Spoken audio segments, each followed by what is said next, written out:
અન્નપૂર્ણા રસોઈ ઘરમાં તમારું સ્વાગત છે। તો ચાલો આજે આપણે બનાવીશું ફિંગર ચિપ્સ। તો ચાલો બનાવવાનું શરૂ કરીએ। એની માટે આપણે બટેટા લીધા છે। બટેટા આ રીતે આપણે મોટી સાઈઝના લેવાના અને આપણે પહેલાં સોલી લઈશું। તો આપણે આ રીતે આપણે બધા બટેટા સોલી લઈશું।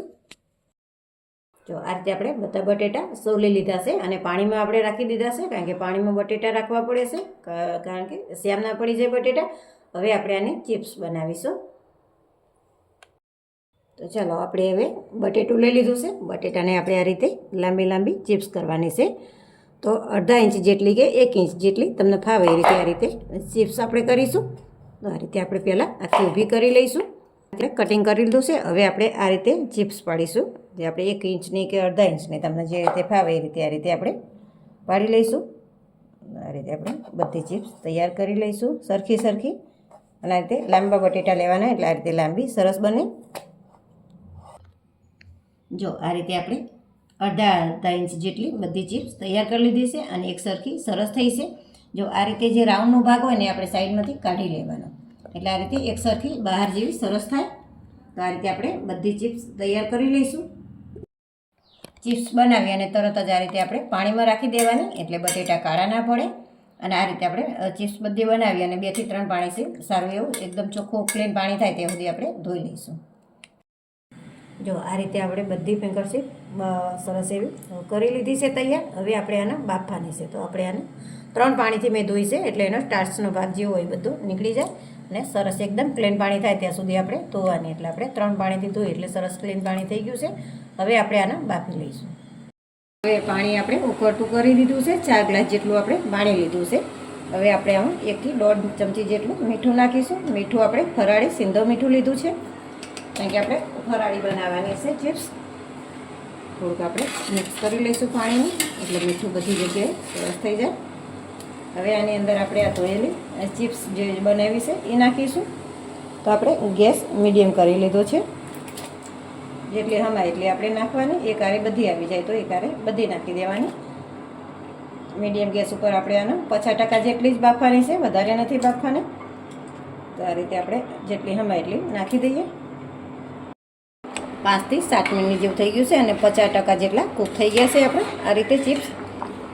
અને આ રીતે થોડો કલર ચેન્જ થાય એટલે આપણે સમજી લેવાનું કે 50% જેટલું બફાઈ ગયું છે। જો વધારે ઓવરકુક કરશો તો જ્યારે તમે કોરા કરો કે તરો ત્યારે ભગાઈ જાય ચિપ્સ, એટલે એના માટે તેને આપણે વધારે નથી બાફવાની। તો હવે આપણે આને કાઢી લઈશું। તો આ રીતે આપણે બધી ચિપ્સ નિતારી અને કાઢી લઈશું। આ રીતે આપણે કોઈ જારીવાળા ચાણામાં લઈ લઈશું, એટલે બધું પાણી નીતરી જાય। આ રીતે આપણે બધી ચિપ્સ લઈ લઈએ।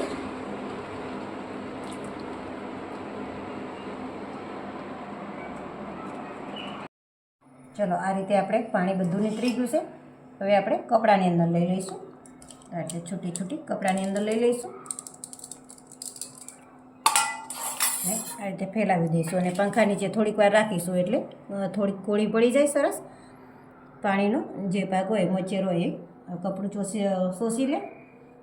આ રીતે આપણે થોડીક વાર રહેવા દઈશું, કાં તો આ રીતે કપડું ઉપર કરીને આ રીતે તમે લૂસી પણ શકો છો, અને ટાઈમ હોય તો થોડીક વાર સુકાવા દેવાની।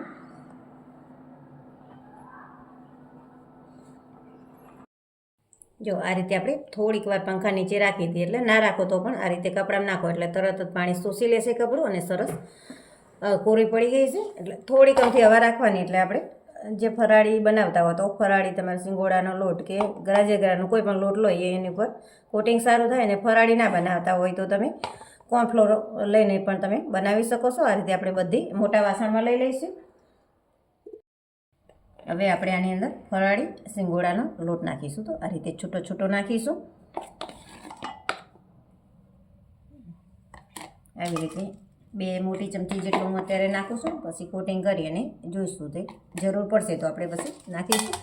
આ રીતે ઉપર નીચે કરી લઈશું, કાં તો કંઈ ચમચીથી કે હાથથી તમને ફાવે એ રીતે આ રીતે ઉપર નીચે કરી લેવાનું।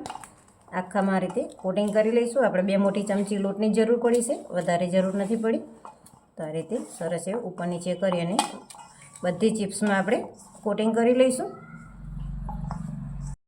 આ રીતે આપણે બધી ચિપ્સનું ઉપર લોટનું કોટિંગ કરી લીધું છે। આપણે ફરાળી કરવાની, એટલે આપણે ફરાળી લોટ નાખ્યો છે। હવે આપણે તેલ ગરમ કરવા મૂક્યું છે. તો તેલ ગરમ થાય એટલે આપણે તરી લઈશું. ચાલો હવે આપણે તેલ ગરમ થઈ ગયું છે તો હવે તરી લઈશું. તો આ રીતે આપણે તૈયાર કરી લીધી છે ડીશમાં. આપણે ફટાફટ નાખતા ફાવે. અને એક મેં પહેલાં ચિપ્સ નાખી અને જોઈ લીધું છે. એટલે તેલ આપણું પહેલાં આઈ ગરમ કરી દેવાનું. પછી ગેસ મીડિયમ કરી અને થોડુંક માપનું તેલ કરી લેવાનું. એટલે તરત જ કાળી ના પડી જાય. હવે આપણે આ રીતે જેટલી હમાય એટલી ચિપ્સ નાખી દઈશું. અને નાખી અને તરત આપણે નથી હલાવવાનું. એટલે એની અંદર જે કોટિંગ થયેલો લોટ હોય એ નીકળી ના જાય. એટલે થોડીક વાર આપણે આ રીતે રહેવા દઈશું. પછી આપણે મિક્સ કરીશું. જો આ રીતે થોડા બબલ્સ ઓછા થવા માંડે એટલે આ રીતે હવે આપણે થોડી આગી પાછી કરવાની ઉપર નીચે. એટલે બધેથી સરસ બધી ઉપર નીચે આવી જાય. એટલે બધી ચિપ્સ સરસ એવી તરાઈ જાય. અને જે ઉપર આપણે કોટિંગ કર્યું છે એ એમને એમ રહે. તો આ રીતે આપણે પહેલાં આપ તળવાની છે. પછી આપણે બીજી વાર તરીએ એટલે એને ક્રિસ્પી કરવાની છે. એટલે આપણે 2 વાર તરવી પડે છે આને. એટલે ક્રિસ્પી સરસ થાય છે. તો આ રીતે આપણે મીડિયમ ટુ હાઈ ગેસ ઉપર તરી લઈશું. તો આ રીતે થોડો કલર ચેન્જ થાય એટલે આપણે કાઢી લઈશું. હજી આપણે બીજી વાર તરીએ ત્યારે આનો ગોલ્ડન બ્રાઉન કલર થાય એ રીતના આપણે તરીશું. તો આ રીતે થોડાક ઉપર કલર ચેન્જ થવા માંડે છે. વધારે તરી લઈશું. તો આપણે બીજી વાર તરો એટલે ઝડપથી લાલ થઈ જાય. પછી આ રીતે આપણે બધી તરી લઈશું. ચલો હવે આપણે આ રીતે બધી તરી લીધી છે. જો હવે આપણે આને ઠંડી થઈ ગઈ છે. હવે બીજી વાર તરવાની છે. તો હવે આપણે બીજી વાર જેટલી કઢાઈમાં આવે એટલી નાખીશું. ગેસ આપણે મીડિયમ ટુ હાઈ રાખ્યો છે. અને આપણે આને થોડોક મીડિયમ ટુ હાઈથી લો રાખવાનો છે. એટલે ક્રિસ્પી એવી સારી એવી બને. આ રીતે હમાય એટલે આપણે નાખી દઈશું. તો હવે આપણે આને 3 થી 4 મિનિટ જેવું થવા દઈશું. જો આ રીતે કલર બધું એકદમ ગોલ્ડન બ્રાઉન થઈ ગયો છે. અને પહેલાં આપણે મીડિયમ ટુ હાઈ ગેસ રાખ્યો હતો. થોડીક વાર તેલ ગરમ થાય આપણે વસ્તુ નાખીએ એટલે તેલ તરત ઠંડુ પડી જાય. એટલે થોડીક વાર આપણે મીડિયમ ટુ હાઈ રાખ્યો. તો પછી મેં એકદમ ધીમો ગેસ કરી દીધો હતો. ધીમા ગેસ ઉપર આ રીતે આપણે ક્રિસ્પી કરી લેવાની. હવે આપણે આને કાઢી લઈશું. આ રીતે તમે 2 વાર કરશો એટલે એકદમ ક્રિસ્પી અને સરસ બનશે તમારી ચિપ્સ. આ રીતે આપણે જો આ રીતે ઊંચી નીચી કરીએ એટલે કેવો અવાજ આવે, ખખડે છે. એટલે આપણી ચિપ્સ બહુ સરસ એવી થઈ ગઈ છે. તો આ રીતે નિતારી અને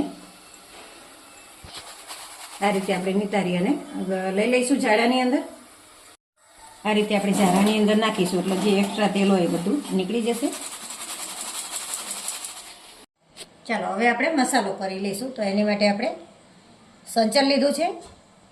અડધી ચમચી જેટલું આપણે સંચળ લીધું છે. થોડોક આપણે 2 ચપટી જેટલો મરી પાવડર લીધો છે. 1 ચમચી આપણે મરચું લીધું છે. મરચું મેં કાશ્મીરી લીધું છે. તમે રેગ્યુલર અને કાશ્મીરી બંને મિક્સ કરીને પણ લઈ શકો છો. ચાટ મસાલો આપણે 1 ચમચી લીધો છે. નાની ચમચી લીધો છે આપણે. અને શેકેલા જીરાનો પાવડર આપણે નાની ચમચી લીધો છે. જો તમારે વધારે બનાવવાની હોય તો આ બધી વસ્તુ વધારે લેવાની. મિક્સ કરી લઈશું. આમાં જો તમારે સિંધવ મીઠું નાખવું હોય તો પણ તમે નાખી શકો છો. મેં બાફતી વખતે થોડુંક ચડિયાતું રાખ્યું છે. એટલે આમાં હું નથી નાખતી. જો તમને એમ લાગે કે ઓછું પડે એવું છે તો સિંધવ મીઠું થોડું નાખવાનું. આ રીતે આપણે બધી વસ્તુ મિક્સ કરી લીધી છે. મસાલો આપણો તૈયાર છે.